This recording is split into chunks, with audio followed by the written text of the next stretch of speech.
नमस्कार स्टूडेंट्स।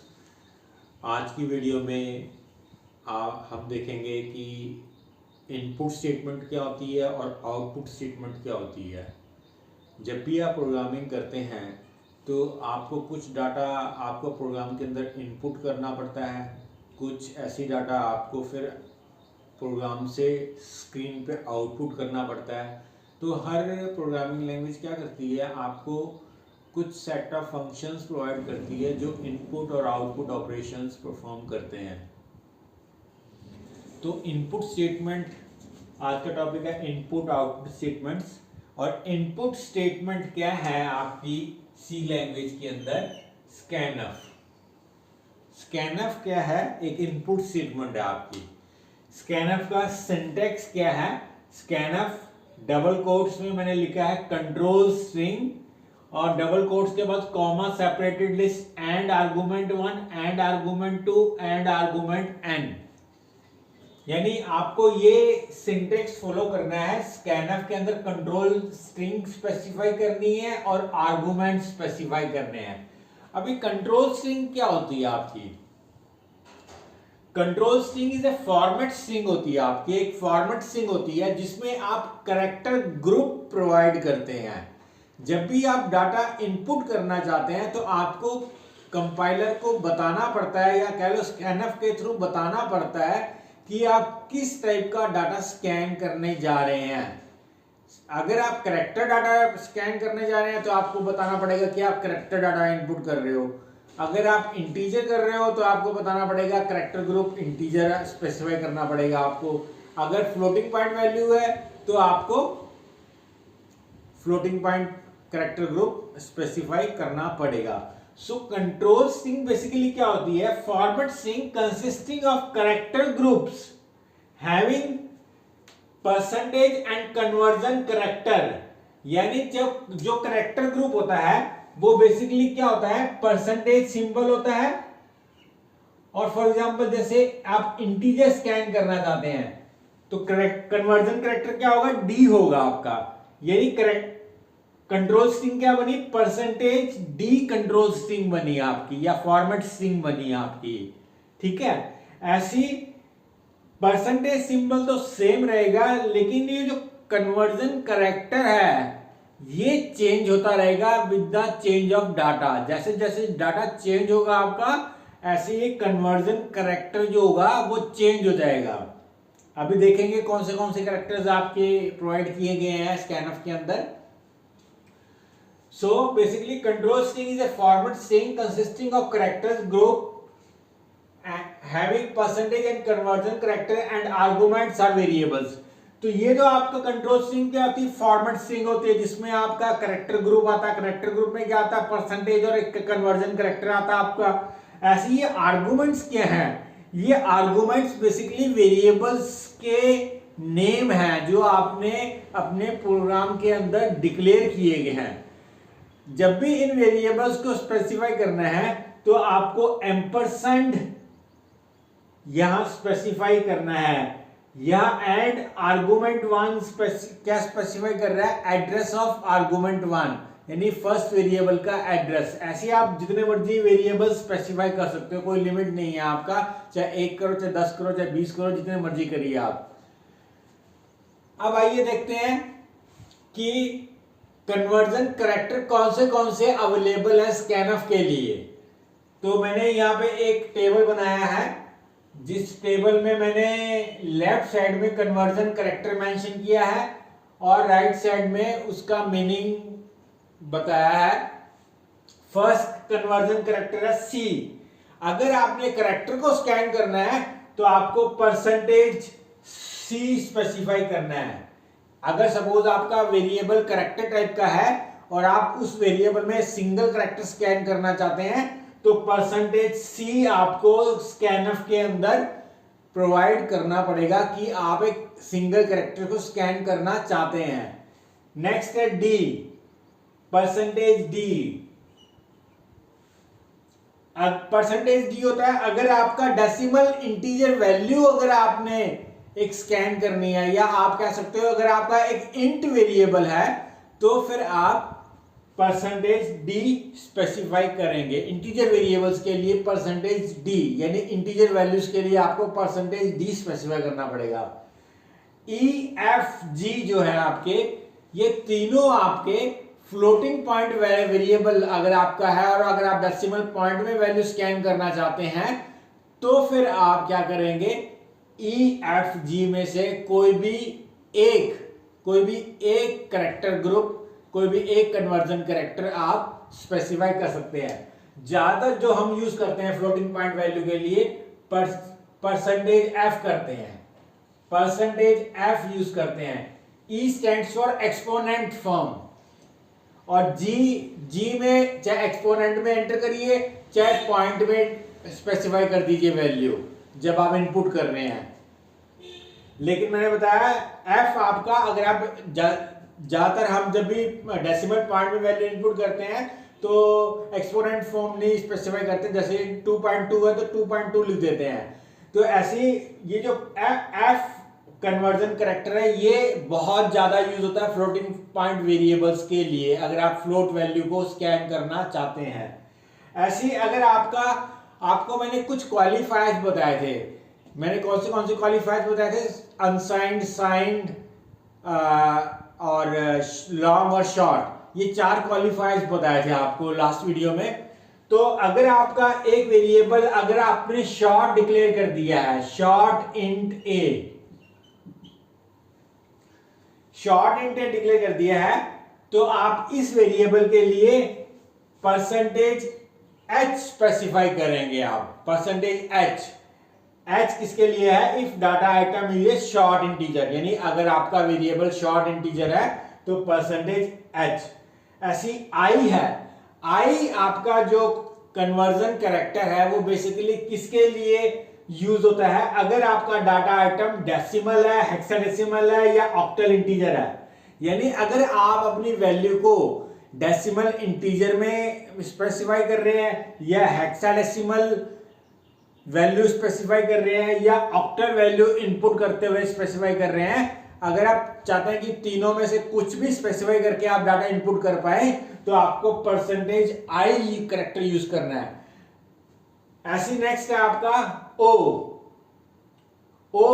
किस लिए है आपका, data item is a octal integer. अगर आपने एक ऑक्टल वैल्यू को इनपुट करना है एक इंटीजर वेरिएबल के अंदर तो आप परसेंटेज ओ यूज करेंगे आप। ऐसी नेक्स्ट है यू, अगर आपने एक वेरिएबल अनसाइंड डिक्लेयर कर दिया है, अनसाइंड आपको पता ही है कैसे वेरिएबल डिक्लेयर करना है, अनसाइंड इंट ए, तो ये ए वेरिएबल अनसाइंड इंटीजर है, तो अगर आपने इसकी वैल्यू इनपुट करनी है तो आप percentage you conversion character specify करेंगे। ऐसी एक्स किसके लिए होता है आपका, अगर आपका data item is a hexadecimal integer, अगर आप अपनी आई आपका तीनों mode of operations decimal integer, octal और हेक्साडेसिमल इंटीजर, इन तीनों के लिए है। लेकिन अगर आप अलग अलग स्पेसिफाई करना चाहते हैं कि डेसिमल इंटीजर है तो परसेंटेज डी, ऑक्टल इंटीजर है तो परसेंटेज ओ, अगर हेक्साडेसिमल है तो परसेंटेज एक्स, ये आप कन्वर्जन कैरेक्टर अलग अलग स्पेसिफाई भी कर सकते हैं। और अगर आपको तीनों कुछ भी एंटर कर सकता है यूजर, अगर आप ये फ्लेक्सिबिलिटी रखना चाहते हैं तो परसेंटेज आई यूज करना आपने। नेक्स्ट आपका है एस बेसिकली अगर आप स्ट्रिंग के साथ डील करना चाहते हैं, अगर आपको स्ट्रिंग स्कैन करनी है, जैसे आप एक स्टूडेंट का नेम है, सपोज आपने एक नेम स्कैन करना चाहते हैं नरेंद्र, तो फिर आप कैसे स्कैन करेंगे, परसेंटेज एस स्पेसिफाई करेंगे। और एक स्ट्रिंग को स्टोर करने के लिए कैरेक्टर एरे यूज होता है। कैरेक्टर एरे आपका जब एरेस का टॉपिक आएगा तब आपको मैं बताऊंगा, ठीक है। तो ये पर एस क्या है, data item is string excluding white space, यानी परसेंटेज एस आपको स्ट्रिंग तो स्कैन करके देगा लेकिन व्हाइट स्पेस नहीं होने चाहिए उस स्ट्रिंग के अंदर। व्हाइट स्पेस कैरेक्टर कौन से होते हैं, स्पेस बार, टैब की या एंटर की, इन तीनों की में से कोई भी अगर की आपने प्रेस कर दी तो परसेंटेज एस आगे डाटा स्कैन नहीं करेगा आपका। अगर आपने व्हाइट, आप कहेंगे कि आपको तो स्पेस या टैब स्कैन करने हैं, सिर्फ एंटर करने पे ही डाटा एंड करना है, तो फिर आपको स्क्वायर ब्रैकेट कन्वर्जन करैक्टर आपको स्पेसिफाई करना पड़ेगा। स्क्वायर ब्रैकेट किसके लिए है? Data item is string including white space. अगर आपने व्हाइट स्पेस को इंक्लूड कराना है तो आप स्क्वायर ब्रैकेट यूज करेंगे आप। तो ये आपका स्कैनफ की जनरल सिंटैक्स, मैंने जो जनरल सिंटैक्स है वो मैंने बता दिया है। Scanf control string and A list of variables आएंगी आपकी, ठीक है। और ये कन्वर्जन कैरेक्टर्स कुछ मैंने आपको स्कैनफ के बताए हैं। ऐसी कुछ एक दो कन्वर्जन कैरेक्टर आगे भी बताऊंगा स्कैनफ के लिए। जैसे अगर आप लॉन्ग इंटीजर वेरिएबल डिक्लेयर कर देते हैं, या आप लॉन्ग डबल वेरिएबल बना देते हैं, या लॉन्ग फ्लोट वेरिएबल बना देते हैं, तो उसके लिए क्या करना पड़ेगा आपको, तो वो आपको मैं अभी नेक्स्ट स्लाइड में बताऊंगा, ठीक है। तो आप इसको नोट डाउन करिए, तब तक देखते हैं आगे।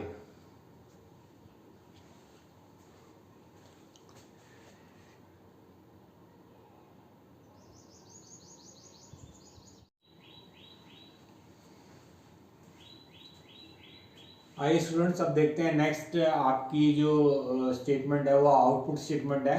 और कौन सी आउटपुट स्टेटमेंट आपको सी ने प्रोवाइड की है? आपको प्रिंटफ प्रोवाइड की है।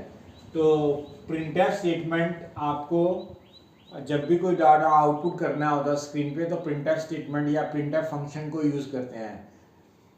इसका जनरल फॉर्मेट क्या है? Printf control string argument list argument 1 argument 2 argument n।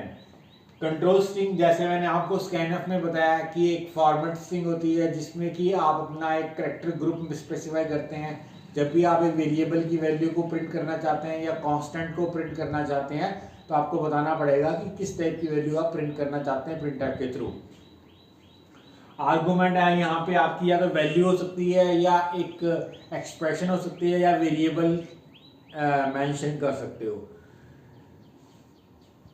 ऐसी जो कंट्रोल स्ट्रिंग में कैरेक्टर ग्रुप आएंगे, जो कैरेक्टर ग्रुप्स आएंगे वो बेसिकली कौन से कन्वर्जन कैरेक्टर स्पेसिफाई। सी आपका वही, अगर आपका कैरेक्टर वेरिएबल है उसकी वैल्यू आउटपुट करनी है तो %C, इंटीजर वैल्यू है तो %D, फ्लोट वैल्यू है तो आपका %F। अगर मान लो 2.2 है एक वैल्यू, और अगर आप उसको 2.2 ही प्रिंट करना चाहते हैं तो %F मेंशन करेंगे।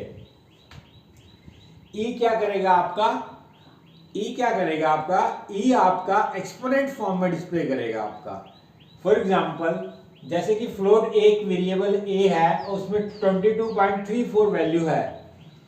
अब अगर आपने %E से स्पेसिफाई करके इसको प्रिंट किया तो 2.234, यानी 22 को क्या कर देगा? 2.234 E + 001।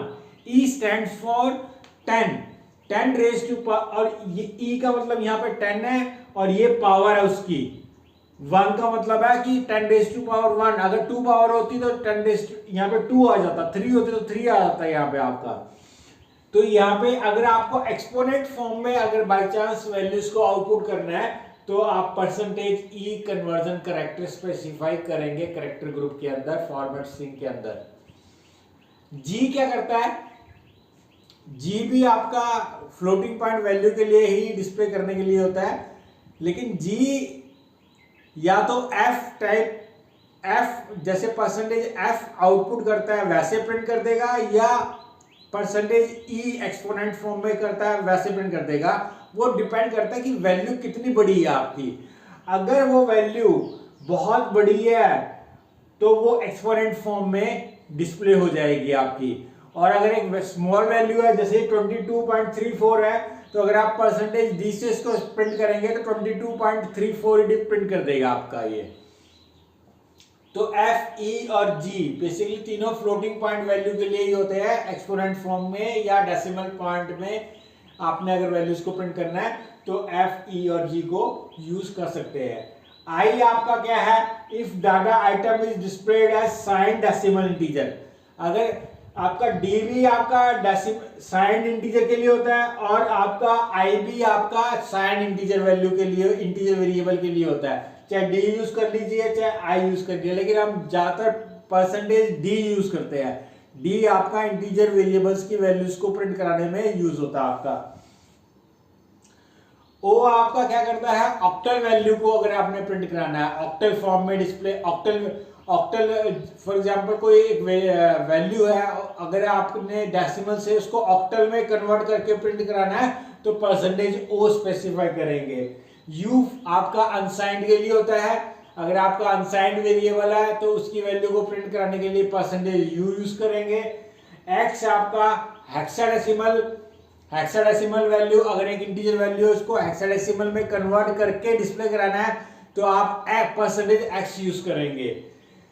जब भी आप ऑक्टल और ऑक्टल या hexadecimal form conversion character use करेंगे तो आपको वो 0 ऑक्टल के केस में प्रीफिक्स नहीं करेगा और 0x हेक्साडेसिमल के केस में प्रीफिक्स नहीं करेगा, आपका सिर्फ वैल्यूज को ही प्रिंट करेगा आपका। एस क्या करता है आपका, अगर आपने एक स्ट्रिंग को डिस्प्ले कराना है इंक्लूडिंग व्हाइट स्पेस कैरेक्टर्स को इंक्लूड करते हुए अगर आपने प्रिंट कराना है तो आप परसेंटेज एस स्पेसिफाई करेंगे, यानी if data item is display as a string. यहाँ पे कोई रिस्ट्रिक्शन नहीं है कि आपका स्पेस बार या टैब या एंटर की आपका एनकाउंटर होने पे वो डिस्प्ले करना बंद कर देगा, नहीं, आपकी सारी वैल्यूज कंप्लीट स्ट्रिंग वैल्यू जो कैरेक्टर एरे में पड़ी होगी वो सारी डिस्प्ले हो जाएगी आपकी। तो प्रिंटफ में इसको नोट डाउन करिए और आगे फिर देखते हैं आपका कुछ और। स्कैनफ में मैंने आपको बताया था लॉन्ग इंटीजर या लॉन्ग डबल के फॉर्मेट स्ट्रिंग क्या होते हैं, वही स्कैनफ में होते हैं, वही प्रिंटफ में होते हैं। तो अभी देखते हैं, जिसको नोट डाउन करिए फिर देखते हैं आगे।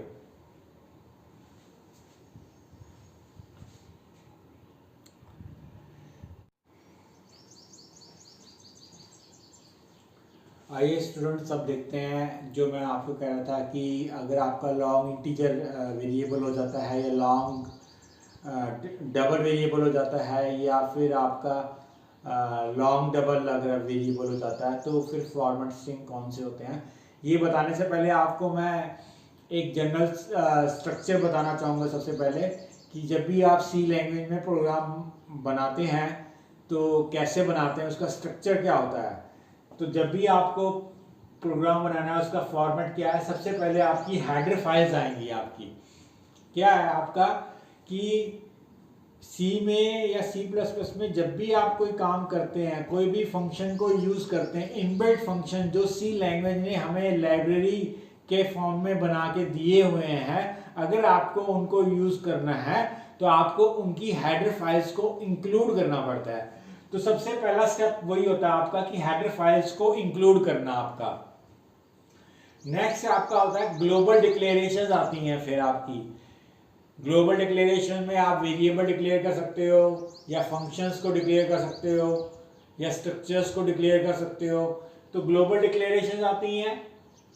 फिर मेन फंक्शन आता है, उसके बाद मेन फंक्शन के अंदर लोकल डिक्लेरेशन आती हैं। लोकल डिक्लेरेशन में वही सारी चीजें आ सकती हैं जो आपकी ग्लोबल डिक्लेरेशन में मैंने बताई, यानी वेरिएबल बना सकते हो, डिक्लेयर कर सकते हो, फंक्शन डिक्लेयर कर सकते हो या स्ट्रक्चर डिक्लेयर कर सकते हो।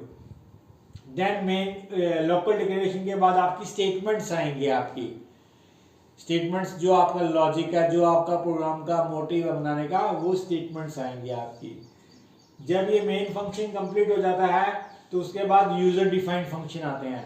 तो यूजर डिफाइंड फंक्शंस क्या होते हैं आपको आगे मैं बताऊंगा जब आपका फंक्शंस का टॉपिक आएगा आपका, ठीक है। तो ये एक जनरल स्ट्रक्चर है आपका प्रोग्राम का। जब भी आपको ये प्रोग्राम बनाना है तो यही स्ट्रक्चर आपको फॉर्मेट फॉलो करना है आपको।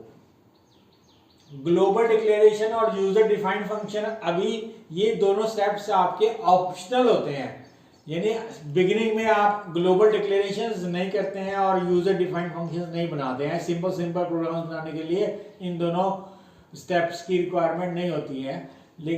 लेकिन जैसे जैसे आप प्रोजेक्ट्स बनाएंगे इसके अंदर, सी के अंदर या C++ के अंदर, तो आप ग्लोबल और यूजर डिफाइंड फंक्शन भी आपको बनाने पड़ते हैं।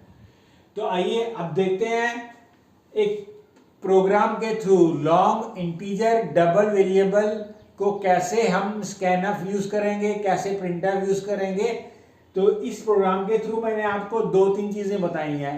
एक तो प्रोग्राम स्ट्रक्चर जो मैंने अभी आपको एक्सप्लेन किया वो बताया है, दूसरा इसमें प्रिंटफ स्कैनफ कैसे यूज करने हैं वो बताया है, और लॉन्ग इंटीजर और डबल वेरिएबल की वैल्यूज को कैसे स्कैन करना है या प्रिंट करना है वो बताया है।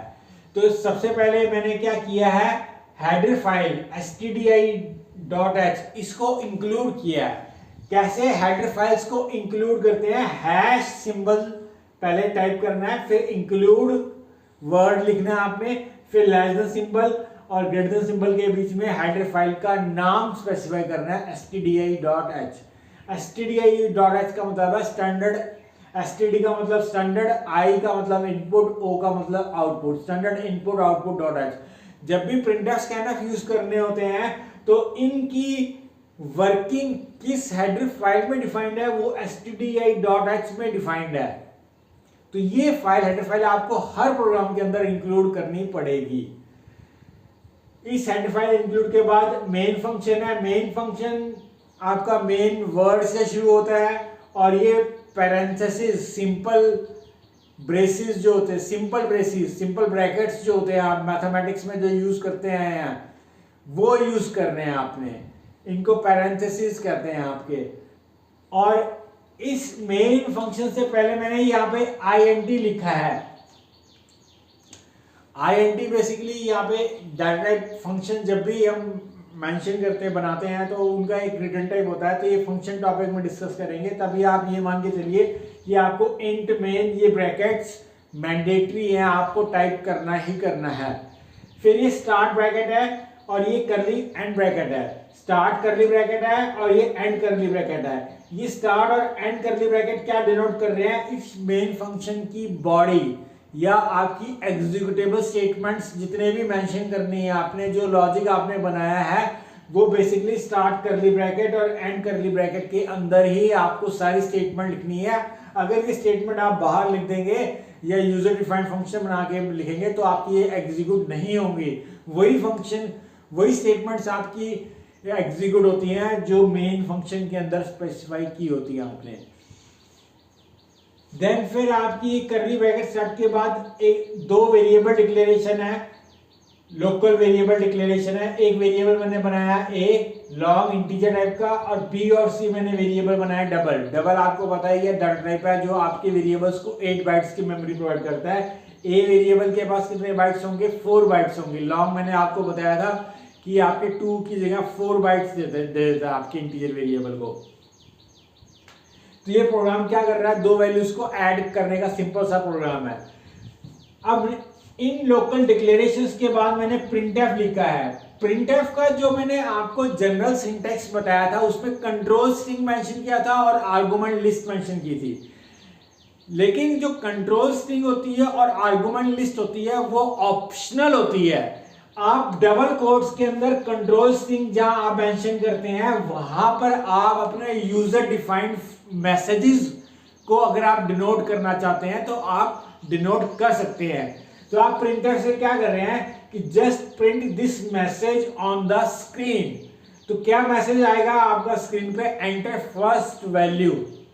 प्रिंटफ आपका क्या करता है, वेरिएबल्स की वैल्यूज तो प्रिंट करता ही है, आपके मैसेजेस भी स्क्रीन पे प्रिंट करना चाहते हैं तो वो भी प्रिंट कर सकते हैं। अभी मेरे पास वेरिएबल प्रिंट कराने के लिए तो था नहीं, इसलिए मेरे पास मेरी फर्स्ट रिक्वायरमेंट है कि मेरी स्क्रीन पे एक मैसेज आना चाहिए, एंटर फर्स्ट वैल्यू। तो वो मैंने प्रिंटफ से बोल दिया एंटर फर्स्ट वैल्यू। जैसे ये स्क्रीन पर डिस्प्ले होगा तो आप चाहते हैं यूजर एक वैल्यू को टाइप करे और एंटर जैसे किया तो वो आप स्कैन करना चाहते हैं। तो वैल्यू को इनपुट करके स्कैन करने का काम किसका है, स्कैनफ का काम है। क्योंकि वेरिएबल स्कैनफ में तो आपको पता ही कंट्रोल स्ट्रिंग और आपका आर्गुमेंट लिस्ट आती है जिसमें वेरिएबल्स के एड्रेस मेंशन करते हैं आर्गुमेंट लिस्ट में, और डबल कोट्स में कंट्रोल स्ट्रिंग आती है आपकी जिसमें कन्वर्जन कैरेक्टर स्पेशल करते हैं। क्योंकि a variable long integer type का है तो आपको इसके लिए जो फॉर्मेट कन्वर्जन कैरेक्टर यूज करना है वो LD, L stand for long, D stand for integer. तो आप कह रहे हैं स्कैनफ से कि एक लॉन्ग इंटीजर वेरिएबल की वैल्यू को स्कैन करे और उसको स्कैन करके किसके एड्रेस पे स्टोर कर दे, at the address of a variable, जो कि लॉन्ग इंटीजर टाइप का वेरिएबल है। तो जब भी आप लॉन्ग इंटीजर वेरिएबल यूज करते हैं तो आपको %LD मेंशन करना है, क्योंकि बी आपका और सी वेरिएबल डबल टाइप का है। डबल एक डेसिमल पॉइंट वैल्यू के लिए ही यूज होता है आपका। तो ये नेक्स्ट प्रिंटफ क्या कर रहा है, enter second value. Double variable के लिए आप फॉर्मेट यूज करेंगे LF। F का मतलब आपको पता ही है, फ्लोट वैल्यू के लिए होता है। L क्यों है, क्योंकि आपका जो फ्लोट वेरिएबल, अगर मैं ये डिक्लेरेशन कर देता हूं लॉन्ग फ्लोट Z, तो ये ऐसे लिख दो या डबल Z लिख दो, ये भी 8 बाइट का बनेगा, ये भी 8 बाइट का बनेगा। जो लॉन्ग फ्लोट वेरिएबल होता है वो डबल वेरिएबल ही होता है, क्योंकि लॉन्ग क्या करता है, आपके बाइट्स को डबल कर देता है। 4 की जगह क्या कर देगा, 8 कर देगा। तो डबल के पास कितने होते हैं बाइट्स, 8 ही होते हैं आपके। तो इसलिए जब भी डबल वेरिएबल की वैल्यू को प्रिंट करना है, स्कैन करना है या प्रिंट करना है आपने, तो LF यूज करना आपने, LF फॉर्मेट यूज करना आपने। तो स्कैनर से कहना है कि आप एक value, double value, long float value को स्कैन करना चाहते हैं और वो कहां स्टोर कर दे, at the address of B variable. Scanf के बाद आपको पता है कि ए और बी में दोनों वैल्यू स्कैन हो जाएंगी, सी में आपका A+B हो जाएगा, सम हो जाएगा। प्रिंटफ से आप क्या करना चाहते हैं, उस वैल्यू को प्रिंट करना चाहते हैं जो सम होके आई है, लेकिन उस वैल्यू के साथ आप एक मैसेज भी स्क्रीन पे प्रिंट करना चाहते हैं कि सम इक्वल टू, और आगे उसकी वैल्यू डिस्प्ले हो आपकी। तो मैंने क्या बोला प्रिंटफ से, डबल कोट्स में सम इक्वल टू जो लिखा है फॉर्मेट स्ट्रिंग से पहले, कंट्रोल्स जो आपकी फॉर्मेट स्ट्रिंग है %LF, उससे पहले मैंने सम इक्वल टू मेंशन कर दिया है। Sum equal to as it is screen पे प्रिंट हो जाएगा और %LF की जगह सी वेरिएबल की वैल्यू जो सम होके आई है वो प्रिंट हो जाएगी आपकी। लास्ट आपका मैंने रिटर्न 0 है, ये रिटर्न 0 आपने लिखना है क्योंकि ये रिटर्न 0 मेन का रिटर्न टाइप मेंशन करता है। रिटर्न टाइप क्या होते हैं तो फंक्शन में डिस्कस करेंगे। तो अभी आपको ये मान के चलना है कि ये पोर्शन, इतना पोर्शन और ये आपका पोर्शन आपको टाइप करना ही करना है हर प्रोग्राम के लिए। तो इस प्रोग्राम के थ्रू मैंने आपको प्रोग्राम कैसे बनाते हैं, सिंपल प्रोग्राम बना के बता दिया आपको। एक लॉन्ग इंटीजर वेरिएबल की वैल्यू कैसे स्कैन करनी है, डबल वेरिएबल की वैल्यू स्कैन कैसे करनी है।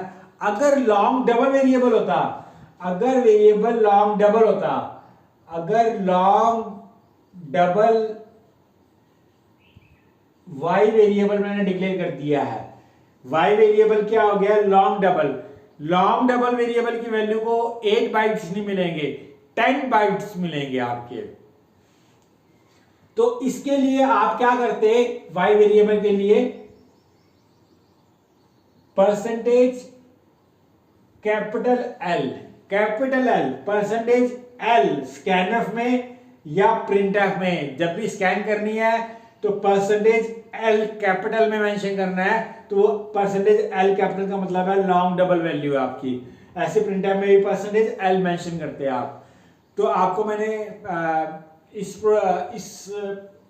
स्लाइड के थ्रू बता दिया है कि आपका एक लॉन्ग इंटीजर डबल वेरिएबल या लॉन्ग डबल वेरिएबल की वैल्यू को के लिए कौन से फॉर्मेट स्ट्रिंग्स, कौन से कन्वर्जन करैक्टर होते हैं आपके। तो आज के लिए इतना ही है। तो अगर आपको इनपुट आउटपुट स्टेटमेंट में या जो कन्वर्जन करैक्टर है किसी में कोई भी डाउट है तो आप कमेंट सेक्शन में मुझे अपने डाउट्स भेज सकते हैं। तो अगर आपको मेरी वीडियो पसंद आई है तो चैनल को सब्सक्राइब करिए। Thank you very much.